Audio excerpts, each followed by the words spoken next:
اعوذ باللہ من الشیطان الرجیم بسم اللہ الرحمن الرحیم السلام علیکم۔ نام اور اس کے معنوں کے ساتھ نعیم الزمان دریچہ میں آپ کے سامنے ایک مرتبہ پھر حاضر ہے۔ اس مرتبہ جو نام ہم لے کر حاضر ہوئے ہیں وہ ہے رمل۔ یہ ہمیں کمنٹس میں ملا ہے کہ اس کے معنی بتائے جائیں، تو اس کے معنی حاضر ہیں۔ رمل کے معنی ایک معنی تو ہیں بالو ریت، جو صحرائے عرب میں جو ریت اڑتی تھی، بالو ریت جو ہوتی ہے، ہم اور آپ بھی جانتے ہیں بالو ریت کیا ہوتی ہے۔ تو بالو ریت کے معنی، رمل کے معنی بالو ریت کے۔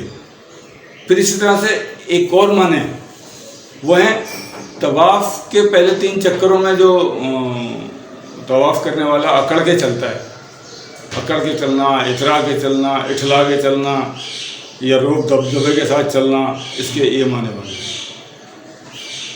کہ حضور صلی اللہ علیہ وسلم جب عمرے کے لیے گئے تو مکہ میں، تو وہاں کے کفار نے کہا کہ مدینے کی آب و ہوا، پہلی مرتبہ وہاں سے جب آئے تھے، مطلب فتح مکہ کے بعد، اس سے پہلے تو کفار نے جانے نہیں دیا تھا، بڑے مطلب اپنے غرور اور تکبر میں تھے۔ تو پھر جب فتح مکہ کے بعد حضور صلی اللہ علیہ وسلم طواف کرنے کے لیے آئے تو وہاں کے کفار جو تھے نا، وہ ایک جگہ پر لائن لگا کر بیٹھ گئے کہ دیکھیں کہ مسلمان جو ہے نا کمزور ہو چکے ہیں، وہاں کی آب و ہوا نے ان کو بیمار کر دیا ہے، یہ بالکل لاغر ہو چکے ہیں۔ تو حضور صلی اللہ علیہ وسلم نے اپنے اصحاب سے فرمایا کہ پہلے 3 چکروں میں خوب اکڑ کے چلو تاکہ دشمنوں پر تمہارا رعب ہو، دبدبہ قائم ہو، تم ان کو بالکل بھی کمزوری ظاہر نہ ہو، تو تاکہ وہ تمہیں دیکھ کے جل جائیں، ان کے دل کڑ جائیں۔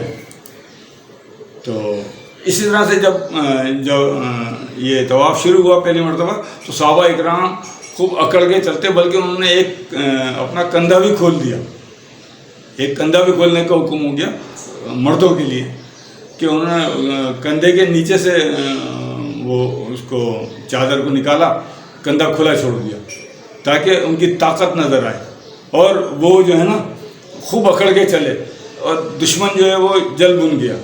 تو اس طرح سے رمل کے معنی تو ایک طواف کے اندر اکڑ کے چلنا، اترا کے چلنا، تو اس طرح سے ہو گیا۔ اچھا، ایک اور ہے رمل جو ہے ایک علم ہے، علم رمل یا علم رمل۔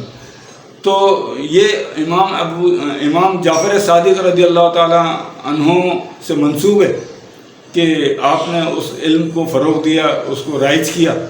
وہ علم ایسا ہے کہ وہ لکیریں کاٹتے ہیں، اس وقت تو زمین پہ لکیریں کاٹی جاتی تھیں، زمین پہ لکیریں کاٹ کے وہ اس کے کچھ معنی اخذ کرتے تھے۔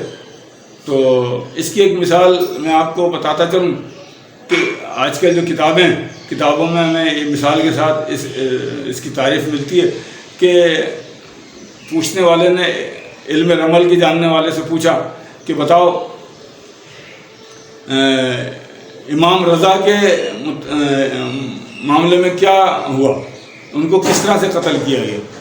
تو علم رمل کی جو کیلکولیشن ہے، وہ جب کیلکولیشن کی گئی تو معلوم ہوا، اس کا جواب بالکل بے عین ہی اس طرح سے آیا کہ امام رضا کو ہارون الرشید نے انگور کے اندر زہر دے کے مار دیا۔ تو اتنے بالکل ایکوریٹ اس کے اندر جواب ملتے ہیں۔